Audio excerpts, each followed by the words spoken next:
అతడు సినిమాలో ధర్మవరపు సుబ్రహ్మణ్యం చెప్పే డైలాగ్ గుర్తుందా? చెప్పు. వాడు వచ్చాడని ముగ్గులేశారు, వాడు తింటాడని గారెలేశారు, వాడు వారసుడని మా మీద కేకలేశారు. ఇప్పుడు చూడండి, నలుగురిలో ఎదవలం అయిపోయాం. ఇప్పుడు డొనాల్డ్ ట్రంప్ వ్యవహారంలో ఈ డైలాగ్ సరిగ్గా సరిపోతుందని చెప్పుకోవచ్చు.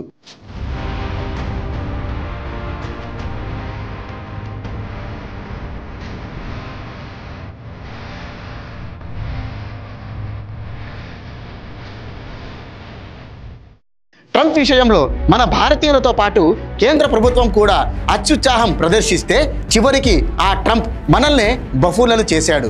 చీడ పురుగుల కన్నా దారుణంగా, టెర్రరిస్టుల కన్నా హీనంగా ట్రీట్ చేస్తున్నాడు. కొన్ని సంవత్సరాల క్రితం ట్రంప్ కూతురు ఇవాంకా ట్రంప్ హైదరాబాద్కి వచ్చినప్పుడు ఎంత హంగామా చేశారో మీకు గుర్తుందా? రోడ్లు, రంగులు, హంగు ఆర్భాటాలతో ఆమె కోసం రెడ్ కార్పెటే పరిచారు. ఒక్క ఇవాంకా విషయంలోనే కాదు, తాను అధ్యక్షుడిగా లేని సమయంలో ట్రంప్ మన ఇండియాకి వచ్చినప్పుడు కూడా మన భారత ప్రభుత్వం పెద్ద ఓవరాక్షనే చేసింది. ట్రంప్ ఆతిథ్యం కోసం ఏకంగా 38 లక్షల రూపాయలు ఖర్చు చేసింది. మోతేరా స్టేడియంలో నమస్తే ట్రంప్ అనే ఒక ప్రత్యేక కార్యక్రమాన్ని కూడా నిర్వహించింది. ఇంత ప్రత్యేక శ్రద్ధ ఎందుకో తెలుసా? మన భారత ప్రధానికి ఆయన ఆప్తమిత్రుడు కావడమే. ట్రంప్ ప్రస్తావన వస్తే చాలు నా ప్రియమైన మిత్రుడు అని మన మోదీ ఒకటే భజన చేస్తుంటారు. అంతెందుకు, అబ్కీ బార్ ట్రంప్ సర్కార్ అంటూ అమెరికాలో ప్రచారం కూడా చేయించారంటే ట్రంప్పై మన మోదీకి ఎంత ప్రేమ ఉందో అర్థం చేసుకోవచ్చు. మోదీ సంగతేమో కానీ మన భారతీయుల్లోనే కొందరు భక్తులైతే అంతకు మించి హద్దులు మీరారు. ఏకంగా విగ్రహాలే కట్టేసి పూజలు నిర్వహించారు. అవును, తెలంగాణలోని కొన్నే గ్రామానికి చెందిన బుస్సా కృష్ణ అనే వ్యక్తి ఇందుకు ప్రత్యక్ష ఉదాహరణ. నేను ఎక్కడికైనా వెళ్తే ఆయన ఫోటో చూసి నేను బయటికి వెళ్తుంటాను. నేను శుక్రవారం రోజు ఆయనకు ఫాస్టింగ్ కూడా ఉంటాను. నేను ఆయన ఒక్కడే కాదండోయ్, ఆయన లాంటి అతిరథులు మన దేశంలో చాలా మందే ఉన్నారు.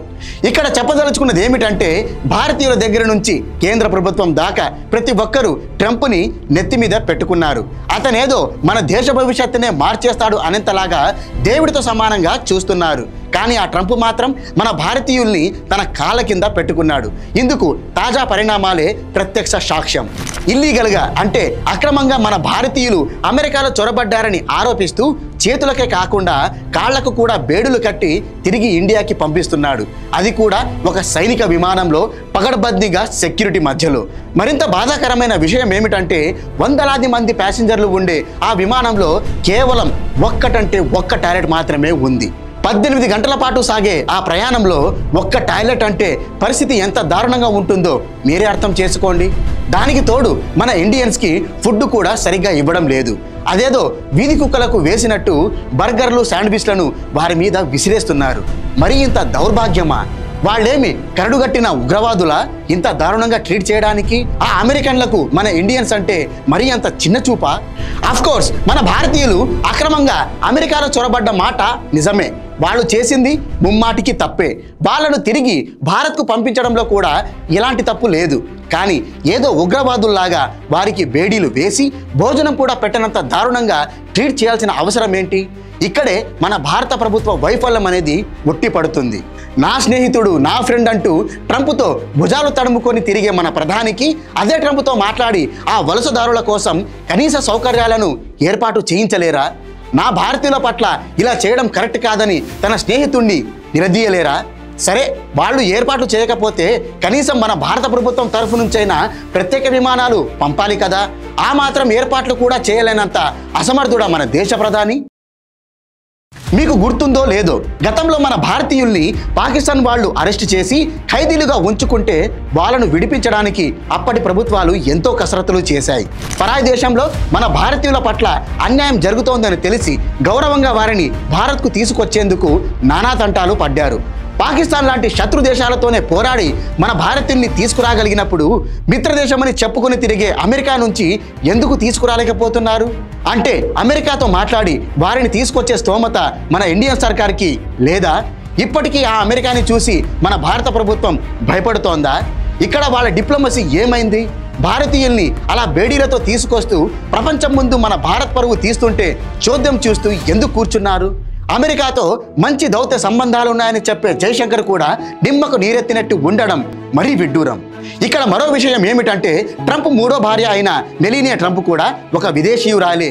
విజిట్ వీసా మీద ఆమె అమెరికాకు వెళ్ళింది. మరి ప్రెజెంట్ అమెరికా ఇమ్మిగ్రేషన్ విధానాలను బట్టి చూస్తే ఆమెను కూడా తిరిగి వెనక్కి పంపించేయాలి. మరి ట్రంప్ ఆ పని చేస్తాడా?